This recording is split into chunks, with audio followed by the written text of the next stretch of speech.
Hey, everybody, welcome back to another episode of Samp&Chance Boxing. I'm your host, Bobby Sampson, joined as always, my man, with the plan, usually the master plan, but just for this week, the plan. I'll take it. Mr. Chance Michaels. Chance, how are you, buddy? Happy Thursday to you. Doing pretty good. Yourself? Can't complain, can't complain. Really, there's nothing to complain about. Lots to complain about, nothing to complain about. Make sense? Makes sense. We're live, we're healthy. That's the main thing, right? That's it, man. Everything else is fodder. Um, Before we get into it, I look at it this way. Everything you and I complain about is self-created for the most part. Agreed. The cost of gas, the cost of insurance, oh, my phone bills are due, blah, blah, blah. Self-created issues. I agree. First world problems. First world problems, right? So at the end of the day, when those other things that I have no control over kind of take over, then I can say, yeah, maybe things aren't that great. But that Yeah. hasn't happened. And if they do happen, I'd probably never even say that anyways. Okay. Let's get into it. We had an amazing card this weekend, man. A legit amazing card. This Ring 4 card delivered from top Absolutely. to bottom, the prelims, all of it. If you were down for 8 hours of boxing, this card, That's just too much. But I yeah. get it. It's too much. But if you were going to sit down and consume 8 hours of boxing, you were going to be disappointed this weekend. All the fights delivered in their own way. They Yeah. all gave us a little something here. But dude, I want to talk about the four big ones on this card if we can. Okay. Do it. I'm going to start off with Abdullah Mason. Abdullah going for the WBO title, going up against one UK zone, Sam Noakes. I said in the beginning, the keys for Abdullah here would be his jab. Mm-hmm. Now, Noakes is no joke. This guy took He's tough. Abdullah to a place where Abdullah has never been before. Yes, Abdullah's been knocked down once before. Yes, he's been challenged, but not like this. All No. credit to Sam for pushing Abdullah Mason to the limit. Do you think it was the right decision? Some people see it the other way. Watching it, I could see it the other way as well in some instances. But here's the thing: a lot of what Sam was throwing, in my opinion, wasn't landing where Abdullah's was. Yeah. No, And they refs got it right. yeah, I think a lot of the people are the UK guys are a little more hurt over. I think if you look at it from our angle, because we're in Canada, so we don't really have any skin in the game because we got an American fighting an Englishman. Abdullah Mason won the fight. It was close. Noakes was tough. It was a great fight, man. They're two warriors going at it, and we kind of knew that was going to happen like that because Noakes is known for that. And Mason won the fight, edged it out, but great fight. If you guys haven't seen it, go back and watch it. It was I wouldn't say fight of the night, but you could make an argument for that. Depends what you like. You want the knockouts. Great performance by Abdullah. Great performance by Sam Noakes. There's no need for a rematch. I mean, Mason won, but Noakes was able to push him to deep waters and push him that limit. He's really pushed like that before. So step up in competition for Abdullah, and it was a great fight. well, step up in competition, step up in terms of venue, step up in terms of notoriety, step up in terms of global recognition. The Yeah, amount of people that the eyes on this, right? Like a lot of people, Sam Noakes, if you're in the UK, you know Sam. they love him. They love him. Okay. But flip side of that, if you're in North America and you follow boxing the way we do, you've been watching this kid for the last 5, 6 years on Mm-hmm. top rank. Fun Just to watch. fun to watch. Look, I will say Noakes came out strong in the beginning. Okay. Yeah. He landed that, he shook him up. But Abdullah very quickly found his footing, found his ring intelligence, and was able to work those body shots. Those inside shots did a lot of damage. Those uppercuts to the body did a lot of damage. And working behind that jab, yeah, Noakes had his moments back and forth. A lot of these Mm-hmm. shots could have gone either way, like second half belonged to Abdullah, third round first half belonged to Sam. But at the end of the day, yeah, I think Abdullah did enough, and I think he comes out even stronger. This is going to be scary for whoever he has to Good face fighter. next. I really enjoy him. He's young. He's talented. Good fight. But yeah, Mason, they got it right. Mason won. And you're saying it's not fight of the night, but I'm going to go the other way, man, just because of how those two guys fought. That was boxing. Yeah. Okay. If it not knockout, this and that, but it's on my short list of fight of the year. It was really good. Yeah, you can make an argument. What's that? Right. Depends what you like. If you want the knockouts, Just look at it. You had two guys going back and forth with the cut and everything. I guess, people are saying that, oh, the cut changed everything. Did it though? definitely didn't help. It didn't help, but I mean, would have been different. I don't know. I think with Abdullah Mason, we saw a guy who faced adversity right in the beginning of that fight. He was Mm, shook up. He took some hard shots, right? yeah. What did I learn from those moments? This guy's got a chin. Oh yeah, He big can time. eat. He can eat it. He can eat it and he can dish it out and he came back from it, right? But, I just think at the end of the day, that's the way it was. All right. Bam Rodriguez, man. Jesse, the guy just doesn't stop. Um, Going up against Martinez here, Fernando Martinez. Mhm. Your thoughts on the match? I mean, it was just pure domination by Bam, in my I was going to opinion. break a little more detail on that. So I'll just break it down quickly. This is round 10 when it all ended. Martinez overextends to the right. Rodriguez ducks and unleashes a picture perfect left hook to the chin at 217 in the round. Uh, Martinez crashes flat out cold, no count needed TKO. They got Bam on ESPN, Teddy Atlas, all these guys got him top five pound for pound in the world after that. Let's give Fernando Martinez credit, man. He went 10 rounds with a heavy hitter. One of the best pound for pound fighters in the world. Always exciting to watch him. When you're watching the fight, the first thing I think of all these guys, man, are they small? A grown man weighing 115 pounds. We know average women are heavier than that, but either way, that guy packs a wallop. And fun fight. Nobody even thought Martinez would last this long. He was very gracious in defeat. He gave them all the credit in the world. He's the heavy, hard puncher, man. I don't know. They were arguing back and forth, Martinez and Sergio Mora and Todd Grisham about. Grisham kept saying, Bam needs to go up and wait. Bam needs to go up and wait. Mora's like, no, stay down here. It's too dangerous for him. So we'll see what happens. But fun fight. Well, hey, man, We like I all knew he was said, going to knock him out too. look, after he busted up his nose in the fourth there, like this guy really couldn't figure anything out. I mean, it was a whitewash. It was completely a Oh yeah. whitewash, right?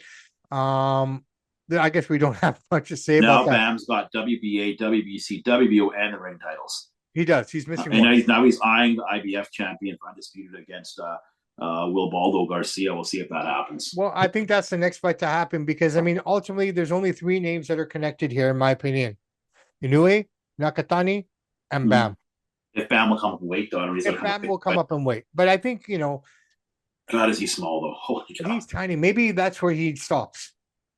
You can go up and weigh, he hits hard, but eventually these guys will absorb your shots as you go up. We have weight classes for a reason.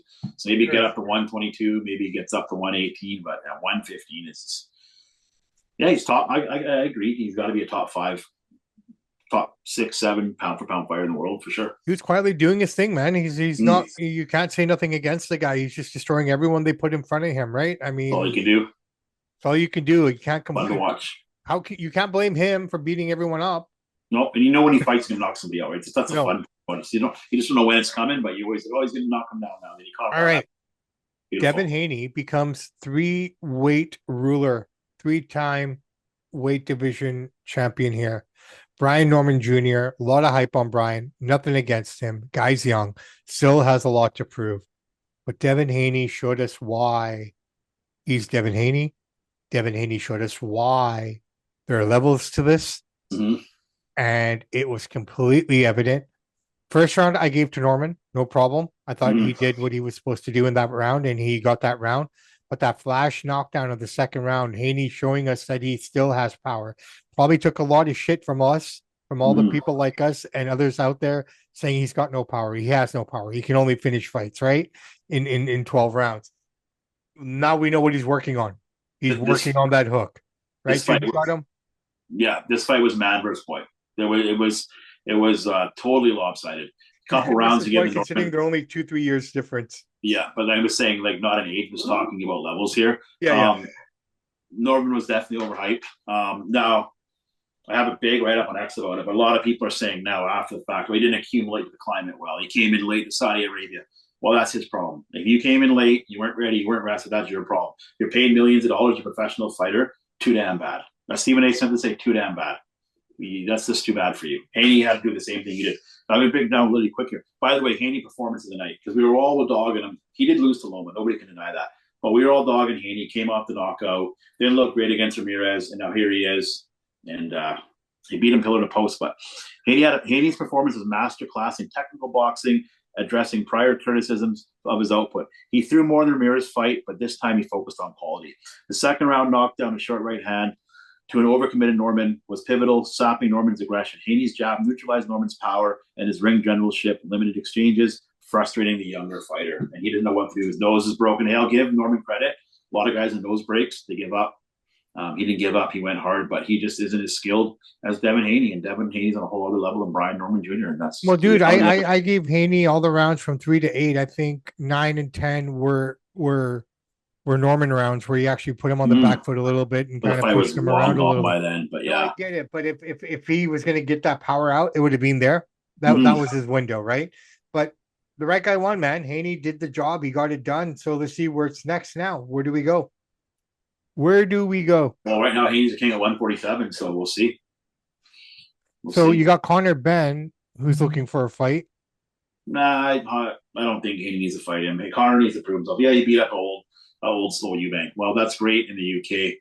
Does Connor fight? I appreciate that, but he's trying to go for Barrios, but it seems like Barrios and Garcia seem to be the more. It seems to be the match that we're going to probably end up getting. Yeah, it's going to be Barrios versus Garcia. So would you say that then Connor steps in and takes the winner of that fight? Probably more up to his par.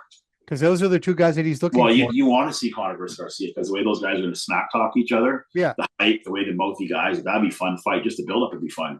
Probably better than the fight. I want to see Garcia win because then this is where it fucks up Connor a little bit because if Garcia wins, don't you want to see that rematch, the unification fight between him and Haney? He's saying, Connor Ben saying there's no need for it. I'm satisfied with my performance.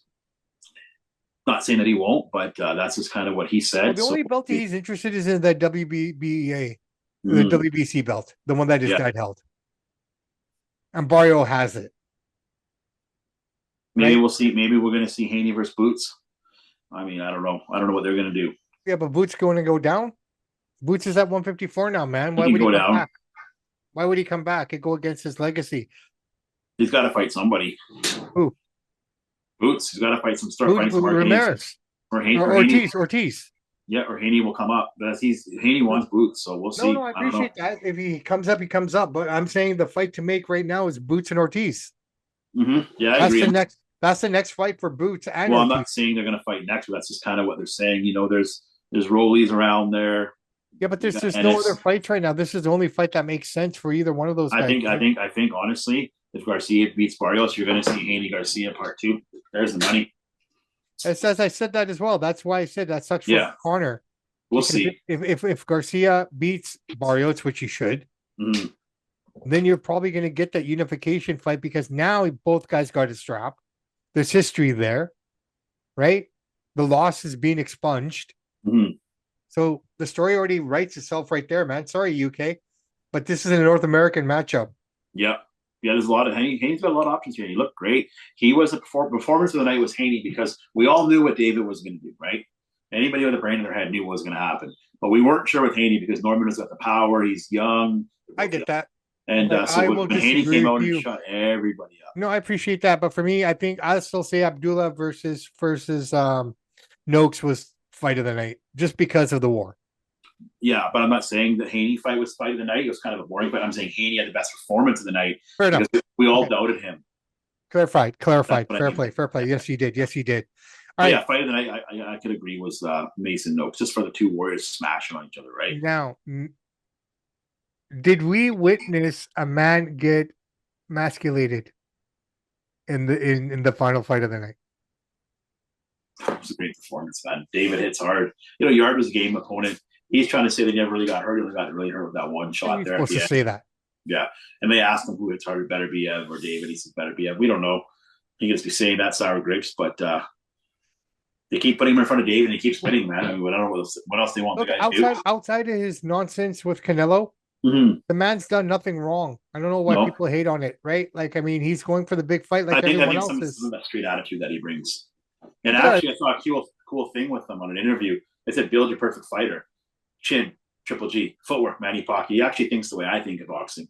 And he was actually giving a lot of credit to Triple G because he was smart. He told us on the thing. Yeah. He was sparring Triple G since he was 15 years old. So he learned a lot from Triple G, you know, because Triple G hits hard. He knows how to absorb that. And what a performance, man.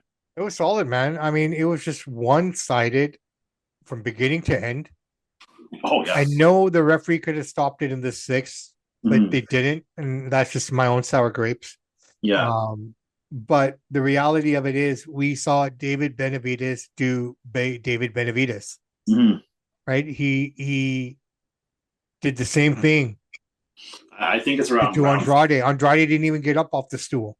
Yeah, round three is when Benavidez started pressuring him, man, hitting the body, backing him up. You could see Yard going like a defensive shell. And he's like, first couple of rounds, Yard is okay, but he started feeling that power. And Dude, he just held one glove on his shoulder and punched him with the other. Where was the defense from this dude? was trying. He was just getting rocked by the power. He's kind of hanging on. I mean, there was a couple moments where Yard did all right. He tried coming out round six there, showed a little bit of heart, trying to do a little bit of countering. But again, Benavidez was just trapping him on the ropes and just landing those studding shots. And then Yard is getting tired because he's absorbing all these body shots. You start taking body shots, you start getting tired. Your legs start going. When your legs start going, you get the Mike Tyson, Jake Paul thing. You can't move, and we all know what happened in round 10. Yard is battered. He was just brutal. Okay, so all in all, how would you rate the card overall? What would you say? Were you happy with it? Were you? Oh, very happy. 4 big fights. All of them were good. I can't say one fight was boring. If you want to nitpick, you would say the Haney-Norman fight was boring. But for me, it was a pretty good fight simply because we were all doubting myself. We were all doubting Haney. We should never doubt the guy. Guy's a great fighter. I didn't. I did. I picked Norman. But I get it. But I picked Norman for the league to kind of gain points. I kind of thought I told you. I kind of thought I get it. But either way, you didn't doubt Haney. That option was there, though. That option was there. Devin Haney gave us every reason to think that way. I think Devin Haney's the best fighter at 147. I think he's yes, he lost to Lomo. And this goes to show how good Lomo is. Lomo at 36 years old beat Haney. Well, hold on. Yes, he lost to Lomo. Yes, he lost to Garcia.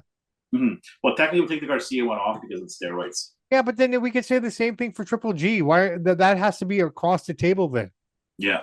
Well, they did. Right? They wiped that one out. You wipe that one out, then you got to go retroactively wipe out all the other ones for everyone else. I think the money fight is Haney Garcia. I don't know if Haney will fight Garcia again. Only the money fight if Garcia beats Barrios. He will. They will. No, I get it, but we've seen stupid shit happen, man. Yeah, and then Bill Haney is just he's not a very likable guy. He's been to jail. He's got that street. He's always mouthing off and stuff. But what I would love to see is Tio's dad and Haney's dad. Speaking of Tio, go check out the Tio Shakur thing. They come on before the ring, the card, and they were just talking with Mike Coppinger and them and Max Kellerman. And then for some reason, Shakur starts attacking Mike Coppinger. You're not fair to me. You call my fights boring, and Mike is basically saying, I just call it as I see it in the ring. There's nothing bias against you. That's Mike Coppinger's job. If you're fighting boring, he's going to say it. Fighters are so fickle now that we can't even criticize them. If it's boring, it's boring. Hey, man, there's a difference. On Mike Coppinger all weekend. Well, I look at it this way, man. When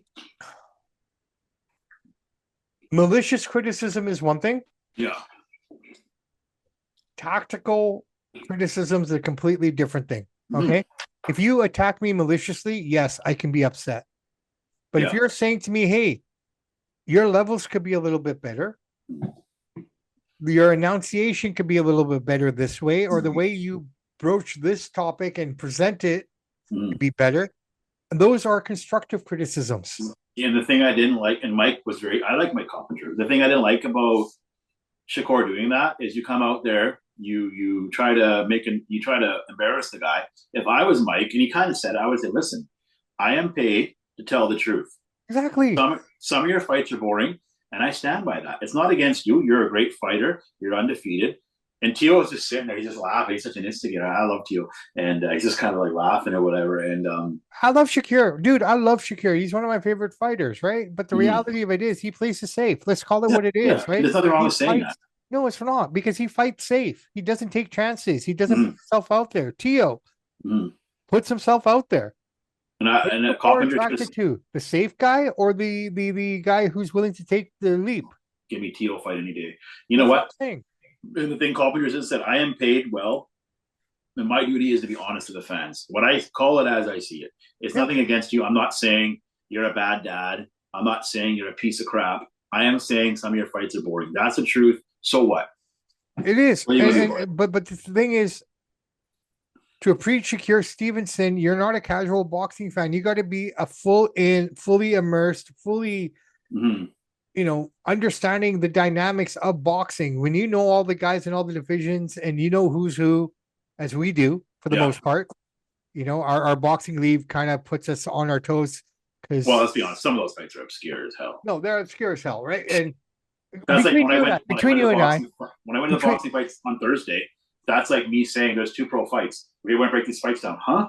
okay, so We don't know fights, between you and I, even though this is going out to the world, between you and I, um, how many of those fights do you actually guess on? Like, just have to have a fucking as best as you can, but end up literally guessing. Definitely a few of them because some of the Right? guys you've heard of. Yeah. You know what I mean? Okay. It's like, look, but you know what? Here's the beauty of it. You break down their stats. There's only so much stats you can find in some of these guys. Well, look, here's the reality of it. Although, like, you know, we're saying what we're saying, but that all being said, and if you give me a quick second here, I am going to While you're break doing that, I'm going to say Mike Coppinger, Todd Grisham, and Sergio Mora. I am big fans of them. I put it on X, and Todd Grisham retweeted it. Mora gave a fist bump or whatever it was. Because the thing about those guys is like when you're listening to Mora and you're listening to Grisham and Coppinger to a certain extent, they make the fights feel special. And the thing I like about Mora and Grisham, they're not scared to debate each other. Like I was saying before, when Grisham said Bam should move up, Mora said, well, no, this is why. And then a couple minutes later, Grisham would poke at him about it and rev Mora up. And he knows he's Latino. He's got that hot temper. They call him a snake. And that's what makes it fun, is there little intricacies that they do with each other. And I still love Joe Tessitore and Tim Bradley. I think are still the best. But Grisham and Mora, man, and Coppinger, I love the work that they're doing. And Grisham I've always liked him even WWEs. He's got a good voice. He's passionate. No, he does. And to be honest, the best thing about Raw for me in terms of the commentating is Tessitore. Oh, he's the best commentator in wrestling by far. Nobody's yeah. All right. So as it stands right now in the Red Corner Boxing Prediction League, you are sitting number 3 in League One. You're in League One. Okay. So you're in the Premiership League. Sitting number 3, man, with 1,461 points. You're only 30 behind Hakan, our good friend. You had a pretty solid week, man. Me, on the other hand, in League 2, only coming into the league this year. I'm number 1 at 1430. I had a pretty good week with 35 points. So we're not bad in there, bro. For 2 Canadian guys. We're kicking butt in there. You're gonna end up winning the league and you're gonna end up coming up. I don't know, man. I mean, I didn't realize we have another 9 weeks of this. You can't win the league and then retire. You got to come up. If you win, you're going to win it. Let's see. I don't know. We're pretty tight here, man. I mean, anything can happen. Anything can happen when you make a couple. A lot of the guys picking the same fights, and you got to get that round. It makes a big difference, right? Like, yeah, it does. Took Norman, and that killed me 10 points. It is what it is. I'm not going to complain. I've had a good time with this, considering I'm sitting top of our table. The thing I like about your guys' league too, when I watch it, try to watch it live, it seems a little more fun. Ours is like because Bobby comes on. Talking, we can't. Hey, Samson comes on with a little fun, baby. And $2 bill. The $2 bill as well, man. I mean, funny, we got it there. And even Alexander the Great's funny, man. Alex is great too, right? My fellow Steeler brother. So that's the one thing. I don't have a problem with him because we're both Steelers fans, right? So, all I got to say is neutral. You cannot come last on your own show, bro. You got to come up. Can't be last. Mr. Neutral finished this week with 97 points. He picked some obscure winners sometimes. Like, what are you thinking there, Neutral? I wonder. But then again, you never know what can happen. But it's just like, holy crap, he's way off the beaten path sometimes. I think he's a couple scotches in by the time you guys do your show. I think we're missing someone in our team here, man. Where's Lee Mack? Is he out there? No, Lee Mack is here. But you know who's not on our list anymore is MB Rick. Well, did he drop out? I don't know, dude. I have no idea. I guess we'll find out. I'm just looking at it right now. All right, listen. Who's the bald guy? Who's the bald guy?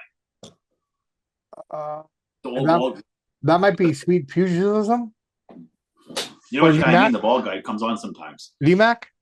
Is that Lee Mack? I don't know. I think so. The bald guy, right? Yeah. The goatee? Yeah. Yeah.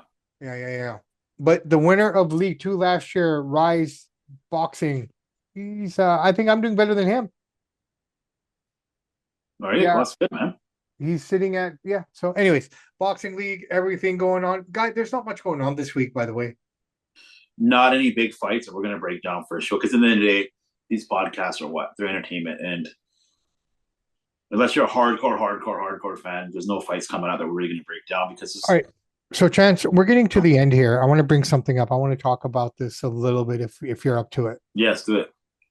Is there race baiting in boxing? Oh, absolutely. Okay. You hear it. You hear it from Ryan Garcia. You hear it from Gio. You hear it from some of the African American fighters. You heard it from Bernard Hopkins when he said to Joe Calzaghe, "I'll never let a white boy beat me." So there's a lot of that stuff. But I feel the most bias is towards the Asian fighters, especially man. Do you think that's why they don't come? We always say they don't come to North America. They don't come to North America. Do you think that's the reason? I don't think so. I think maybe it plays a part. I mean, Manny's here all the time now. Um, I think, and this is white guys, this is black guys, this is Mexican guys. We have maybe ingrained in our brains, we have this mentality that Asians aren't as strong as us. Maybe because they're smaller. I don't know what it is, especially in the boxing world. I'm not talking about guys in the bank. I'm talking about in the boxing. I know that for a fact. I'm in the boxing, so they kind of have that stigma. Okay, out of Big Bang, Zhang, monster. Any Asian guy doesn't get past maybe 154, if lucky. Exactly right. So they're all small. Of them. They all live in 195 to 135 at best. At best. So the good thing about Manny Pacquiao is he come over here in the late 90s and early 2000s and he broke all that stigma. Like, holy crap, this guy's punching out black guys, white guys, Mexican guys, you name it. He's just smashing on people. I kind of broke the stigma a little bit, but you can even hear it. And you even hear it from a dude like Bud Crawford, who's always saying, oh, Manny did steroids. Well, show me the failed drug test. He never failed the drug test, so you're making up stuff, Bud, and you're jealous. And Bud's one of the greatest. Don't get me wrong. You're jealous of the career Manny had. You're not going to be a division champion. You're not going to be a global superstar like Manny. Bud Crawford is not as well known as Manny Pacquiao. Wherever Manny Pacquiao goes, everybody knows him. You don't always know Bud's face. So there's a lot of Asian bias in boxing. Even Cody Crowley kind of hinted at it a little bit with him a little bit when he came from Canada to Vegas. Well, you can't fight. You're a white guy. You know what I mean? It's kind of like, I'm not saying it's racism. But is this a North American thing only, though, or is this worldwide? I'm just talking North America. I don't know what goes on in England and stuff. Yeah, but I don't think it's so much there. I think it's more prevalent here, and we see it in the crowds too. The fights that we've been to, we see the divide. Sometimes being in the crowd is scarier than being in the ring. Well, example, when we went to the Shakur Stevenson Oscar Valdez fight. Yeah. Me and you. Yeah. And maybe the 10 other black guys that were in the crowd were all cheering for Shakur. Yeah. 95% of that audience, and I get it's Mexican crowd. With Latino. I get it. Yeah. We're all going for Valdez. And I get it. So like they're gonna cheer for their guy and stuff. Yeah, but and even when I go to the Manny Pacquiao fights, it's the same thing. It's the white and Asian guys and girls are cheering for Manny. And the black and Mexican guys are cheering for their guys. Kind of ironically enough, that's funny though, isn't it? Though that's the one time that the black guy and the Mexican guy agree on one thing. Yeah, and then all the white and Asian guys are going for Manny. It was really weird because like some fighters will say Manny's one of the greatest of all time, but you listen to a lot of fighters, they don't want to give Manny his flowers. Or Benavidez does. He knows. So there's definitely a bias in boxing, but that's more towards Asian guys. Anyway, why don't we talk about Inoue more? No, but this is the thing. So we've seen time and time again, and you mentioned that Pacquiao fights predominantly in the U.S., which makes sense because of his status and everything, right? Yeah. Everything that he's accomplished, he doesn't need to go anywhere. He's okay with what we're talking about in regards to this topic. But when we look at guys like Inoue, Nakatani, Donaire, we can keep going down the list here. But those are probably the three biggest names right now in Asian boxing, right? Well, for sure. And Zhang. Well, and Zhang. So, but Nakatani and Inoue are probably the two biggest names right now. Well, Manny technically because he's still fighting, but yes, I get it. Yeah. Zhang is on the downslope. Donaire is pretty much retired. But the reality is when those guys see the history of what other Asian guys have had to go through coming here, do you think that deters them from wanting to fight in North America? No, I think it makes them want to come here even more because they want to say, wait a minute, Manny broke the barriers for us. We can have a guy come over from Asia, beat up the white guys, beat up the black guys, beat up the Mexican guys. We can do it too. And I think part two is why then? Why haven't we seen more of them here? Money. They sell out Tokyo domes and stuff. Bob's protecting Inoue. I'll tell you one thing right now. Better than US dollar, stronger than the yen. Yeah, I tell you right now, I see it in the boxing gyms, a lot of Asian fighters are coming up in MMA and in boxing because of Manny Pacquiao and Inoue. So a whole new generation of fighters. We're not going to see it yet. Give it 5 to 7 years, you're going to see a lot more. No, we're going to definitely see it, man. And it's great. But I just wanted to talk about it because it was something that I quickly mentioned on our wrestling show, Ariel Helwani. One more thing, Yep. and you can hear it. I'm not going to mention the commentator's name. You can hear it in boxing with certain commentators. When a black guy and Mexican guy is fighting, some of the black commentators just naturally seem to favor the black fighter. Maybe it's they don't mean to, but I've noticed that. I know you've noticed that. No, I've totally noticed And it, he man. I shouldn't. It mean, shouldn't be. look, I don't care if I'm a white guy, and if a Mexican guy is beating up a white guy, I'll say it, man. Hey, good for him. Like, you got to no, call no, it. no, no. We don't think that way, right? When Yeah, we don't have that kind of bias in general. mm, So we yeah. don't look at it that way. But it's just kind of like to the Ariel Hawani thing that I wanted to mention here is I just felt like he was trying to race bait Anthony Joshua at that press conference. He I was didn't trying hear to what he race. said to him. What did he say He to him? was I didn't hear. talking about Jude Bellingham. You know who Okay. Jude Bellingham is, right? Yeah. Footballer. He plays Yep. for, I believe, he's a Liverpool guy. Played for Liverpool, but now plays for Inter Milan. Yeah, I know who he is. And he's literally become the whipping boy for the national team Okay. because he doesn't do interviews. He doesn't want to talk. He just wants to play football and do his thing on the pitch. Let his work on the pitch talk. Yeah. Right. So Ariel, and I'm doing this in a roundabout way, okay? Because I'm not quoting anything here, but he kind of brought that up out of the blue to Anthony because of how people in the UK are reacting to Joshua fighting Paul. They're losing their minds over there. I love They're it. losing their mind over Love it, it. right? So he brought up this whole race baiting thing with Joshua, who handled it like a champion. He didn't buy into it. He didn't feed into it. That's the Joshua. problem I have. That's the problem I have with guys on our side of the fence. Mhm. Why stir a pot? Why create issues that don't need to be created? You know why? Because Ariel's looking for that hot topic. He's looking for that viral moment. He Yeah, and wants so are Joshua we. to say something crazy. So are we. But you But don't not need to that do way. that, No. right? I didn't hear it, but yeah, I can see it. What Right? Jake said, I just didn't even know. Probably didn't know who Drew Bellingham was. Let's talk about this really quick before we go off the air. I watched that press conference after we recorded, and I've never seen Jake Paul so humble. He knows. He's like, oh my God, what have I done? I've never seen a man. I was waiting for fireworks. I was waiting for explosions. I was waiting for some off shaded things to be said by Jake Paul, as he normally does. As But you he know said to what? you, You can't. You can say Tank Davis is a woman beater, which he is. He's a no good woman beater. Beat up women many times. So Jake will hit him on that. You can't hit Anthony on anything. He's a clean guy. He's a no, good guy. There's not really much you can dog him with. And I also think, like, here's the problem with this fight. If, let's just say, Jake wins, say he gets a lucky shot, it's not out of the realm of possibility. Unlikely, but to say that he wins, we're going to say, well, I'm not, but most people are going to say, well, Joshua's paid to take a dive. With Joshua is the man's man and a man of integrity. And Joshua will tell you this. You couldn't pay me $500 million. I will not take a dive.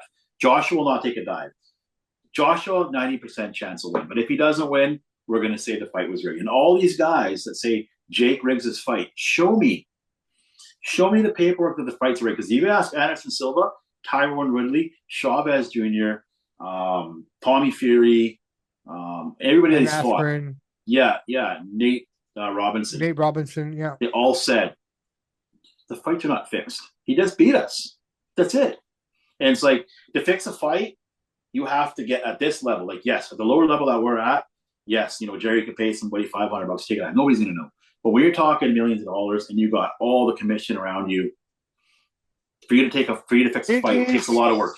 It is almost impossible. And the amount of, like you just said, I'm going to key word is work. The amount of work that one team, two teams have to put in place to fix a fight, the returns aren't worth it in terms of time spent and everything, because these commissions, these betting sites, the governments, they're all in tune. You think we're watching the fights, okay?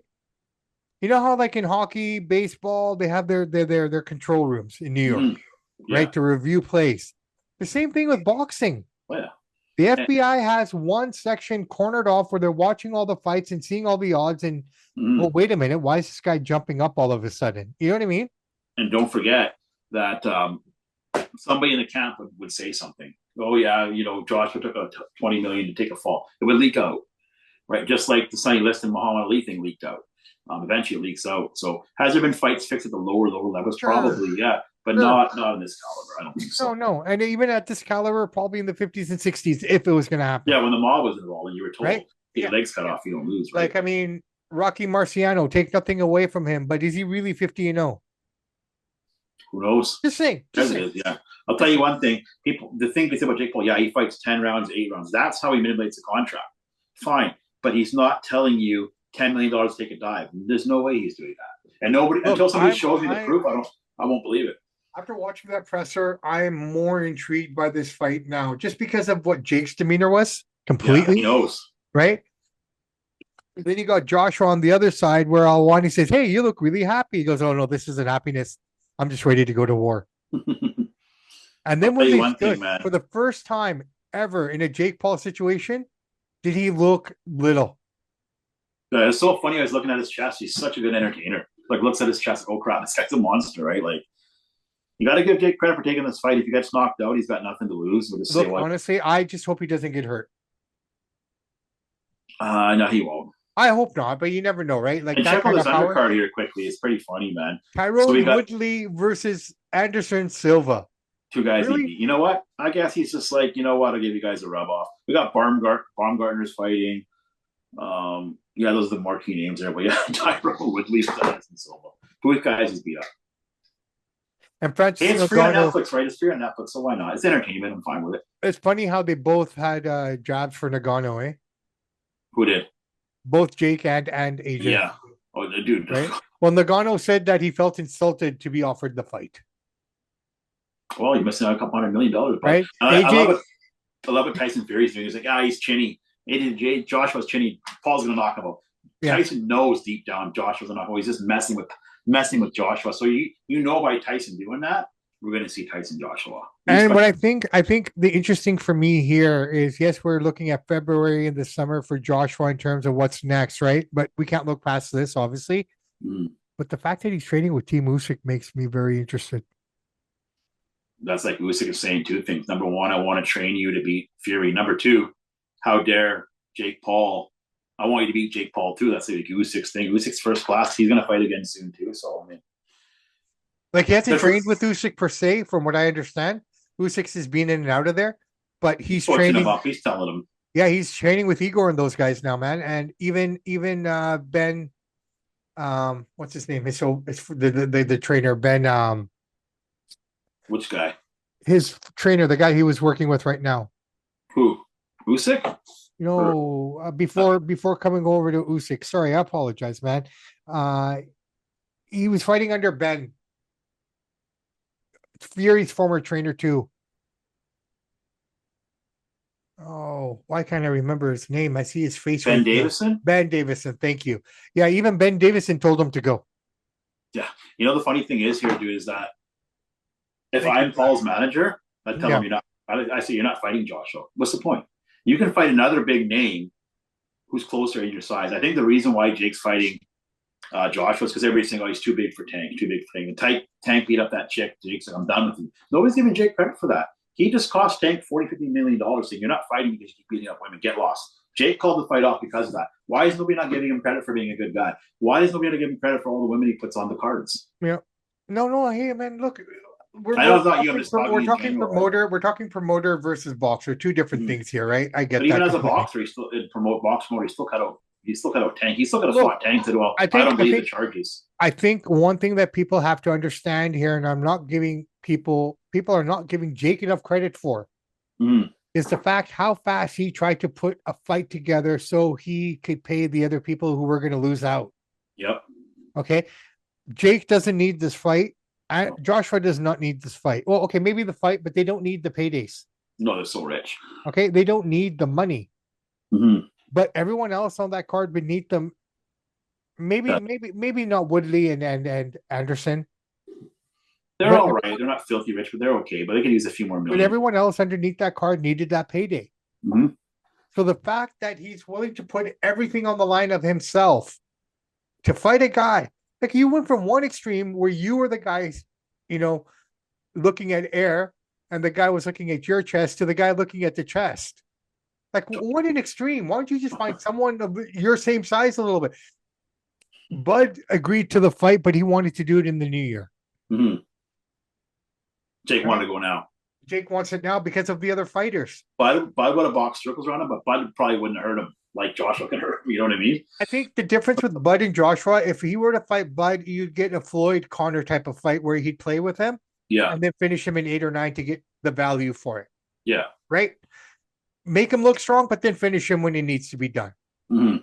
Joshua, on the other hand, I feel he only has one of two options. I was going to put him down right away. Knockout or knockout. Yeah. Right? He can't let it go by decision. Even if he wins by decision and dominates every round, people are still not going to be happy.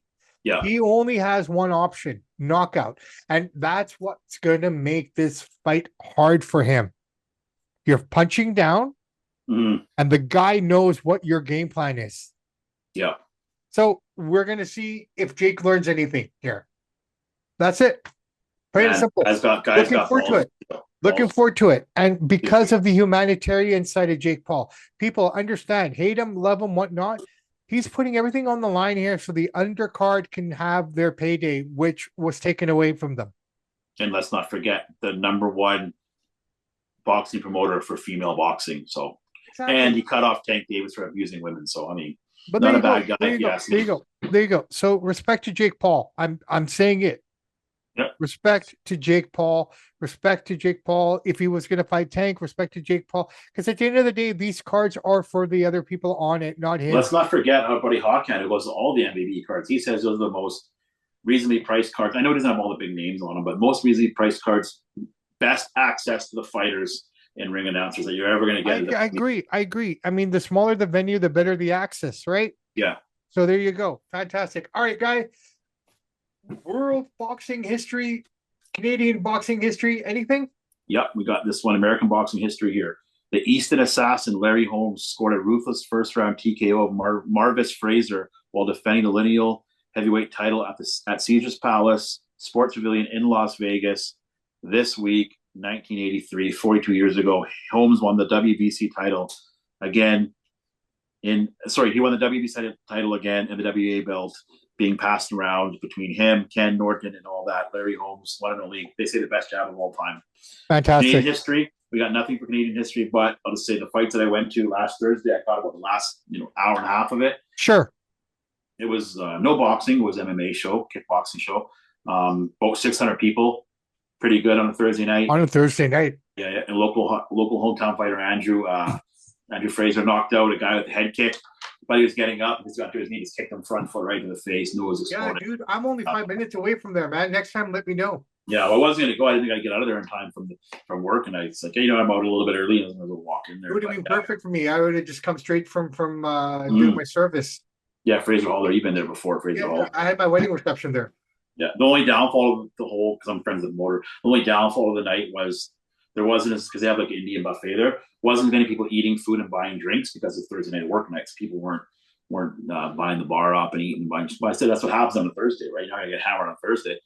So pretty good night of the fight. Not too bad. Good action. This Mike Hamoud guy, he's a good matchmaker. He knows to put people in the ring that are going to bang. Yeah. Even the headgunner still banging hard, which is fun. Even the girls, they throw down. So. Okay. Perfect. Beautiful, man. I'm glad you enjoyed it. I'm glad we enjoyed this. This has been a great show. We've kind of covered everything in here and maybe something that's a little touchy. But hey, yep. I'm not afraid to bring it up if it's happening in front of our eyes. Yep, absolutely. Right? So we call it the way we call it. I'm Bobby Sampson. He's Chance Michaels. And in the words of great AC/DC, those that download, like, and subscribe to the podcast, we salute you. We will see you guys on August the 13th. Yes, sir. Looking forward to that the most. All right, guys and gals, it's weekend. Not much happening in the world of boxing. There are matches there, pro boxing and whatnot. You can find stuff happening all over the place if you really, really need to see people punch each other. Survivor Series this weekend if you're a wrestling fan. Other than that, it's probably going to be pissing rain all weekend from what I see so far. So just enjoy the weekend. Be happy. Work hard. Fight for your life. Fight for your dreams. Fight for the things that you believe in. Don't let anyone tell you differently. Those who hate because they're afraid to do anything themselves. Samp and Chance are out. See you guys next Tuesday.